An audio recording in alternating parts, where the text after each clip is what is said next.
나무를 보지 말고 숲을 보라라는 이야기가 있는 게 다 이런 분봉을 볼 때도 차트의 프레임을 넓게 볼수록 보이지 않았던 시야까지도 보인다라는 게 핵심인 것 같아요.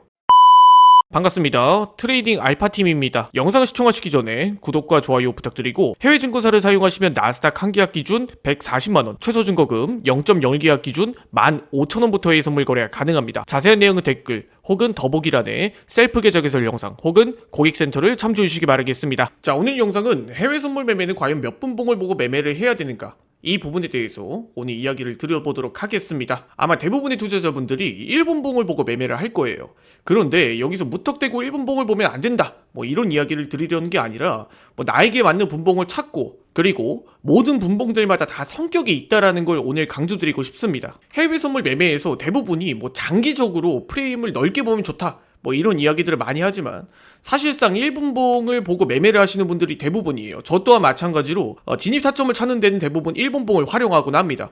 그래서 모든 강의도 대부분 1분봉을 중심으로 설명을 드리곤 하고요. 그런데 이 분봉들마다 다 성격이 있다라는 걸, 누구는 3분봉을 보내, 누구는 5분봉을 보내, 누구는 15분봉을 보내, 이런 개념에 대한 정립도, 그리고 그에 맞는 보조지표도 어떻게 세팅하고 설정해야 되는지 오늘 디테일하게 한번 이야기 드려보도록 할 테니까 영상 꼭 끝까지 시청해 주시기 바라겠습니다. 자, 우선 1분봉은 단기적으로 진입 타점을 결정할 때는 굉장히 좀 유리하다고 생각이 들어요. 그런데 우리가 차트를 이렇게 넓게 보면은 당장 전날에 차트 흐름까지밖에 못 보기 때문에 이런 부분이 가장 큰 단점이라고 생각이 들어요. 그렇기 때문에 단순하게 저항값, 지지값, 그리고 현재 추세가 다시 상승으로 올라오고 있네, 이 부분들까지밖에 해석을 못하기 때문에 제가 1분봉은 단기 진입 타점을 잡는 데만 사용을 해라, 이렇게 이야기를 드리는 것도 다 이런 부분들 때문이라고 봐주시면 될 것 같습니다. 자, 그럼 5분봉, 15분봉을 볼 때는 어떨까요? 자, 5분봉, 15분봉을 볼 때는 단기적인 하락 이후에 V자 패턴, 즉 상승 추세로 흘러가고 있었다가 여기서 다시 한번 시장이 무너지면서 여기서 V자 패턴을 다시 만드는지, 이런 여부들까지도 프레임을 넓게 확인해 볼 수가 있기 때문에 우리가 여기서 이제 진입 타점에 대해서 혹은 큰 틀의 추세에 대해서는 또 한 번 해석을 하게 되는 거죠. 그렇기 때문에 단기 분봉으로 볼 때와 중기, 장기 분봉으로 볼 때의 시야가 달라진다라는 게 다 이런 부분들 때문입니다. 흡사 15분봉으로 볼 때는 원형 바닥형 패턴을 만들었다가 이전 고점과 저항을 뚫지 못하고 다시 한번 이렇게 무너진 모습처럼 보여요. 그러면 여기서 다시 한 번 더 이전 고점을 뚫지 못했을 때는 여기서 또 한 번의 하락이 나올 수 있다라는 시나리오도 우리가 어느 정도 유추가 됩니다. 그런데 여기서 우리가 1분봉으로 단순하게 볼 때는 여기서 다시 한번 재상승 추세로 흘러가는구나, 우리가 이렇게밖에 보여지지가 않기 때문에 제가 여기서 단기 진입 타점은 적은 분봉을, 그리고 큰 틀에 우리가 추세나 흐름을 볼 때는 장기 분봉을 보시라고 좀 이야기를 드리고 싶어요. 단기 매매에서 1분봉을 보면서 나는 추세를 중요하게 봐요, 이것도 틀린 이야기는 아니지만 그래도 단기 분봉에서 큰 틀의 추세를 본다라는 건 사실 잘못된 개념이라고 봐주시면 될 것 같습니다. 자, 그리고 두 번째, 내가 보는 분봉에 따라서 보조지표의 세팅값도 다르게 설정을 해야 된다라는 거예요. 예를 들어 우리가 1분봉에 60선을 내가 중요하게 본다라고 하면 1시간 동안의 평균적인 움직임을 나는 중요하게 본다, 그렇기 때문에 1시간 동안에 추세가 바뀌어 나오는 이런 변곡점을 보고 매매를 한다 라고 생각하신 투자자분들이 있다라고 하면, 반대로 여기서 5분봉이랑 15분봉으로 바꿨을 때는 1분봉이 60이라는 값이 큰 의미가 없어집니다. 5분봉에서 60의 값이면 5시간의 평균적인 움직임으로 바뀌어요. 그렇기 때문에 내가 보는 보조지표의 프레임이 완전히 달라진다라는 겁니다.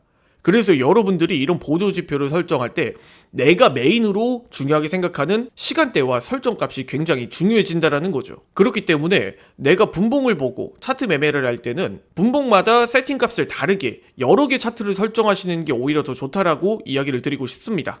자, 그렇다면 마지막으로 단기 분봉을 보는 게 좋나요? 장기 분봉을 보는 게 좋나요? 저는 이런 부분에선 정답이 없다라고 생각이 들어요.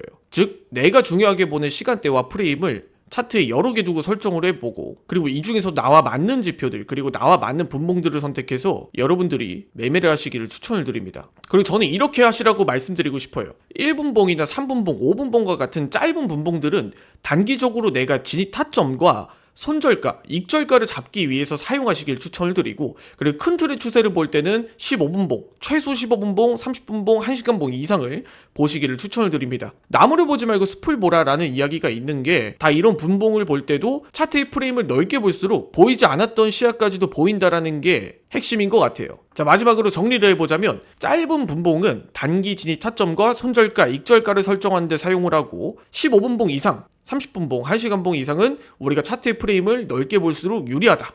전 이 이야기를 드리고 오늘 영상 마무리 짓도록 하겠습니다. 자, 지금까지 트레이딩 알파팀이었습니다. 해외 증권사 계좌 개설 혹은 메타트레이더 관련 문의사항은 아래 더보기란에 있는 고객센터 혹은 더보기란의 셀프 계좌 개설 영상을 참고해 주셔서 여러분들이 직접 해외 증권사 계좌 개설 그리고 메타트레이더를 다운로드 받아보실 수 있습니다. 해외 증권사를 사용하시면 나스닥 한 계약 기준으로 150만원, 최소 증거금 0.01 계약 기준 15,000원부터 해외 선물 거래가 가능하다 보니까 이 부분들 또한 참고해 주시기 바라겠습니다. 지금까지 트레이딩 알파팀이었습니다. 이 영상 시청해 주셔서 감사드립니다.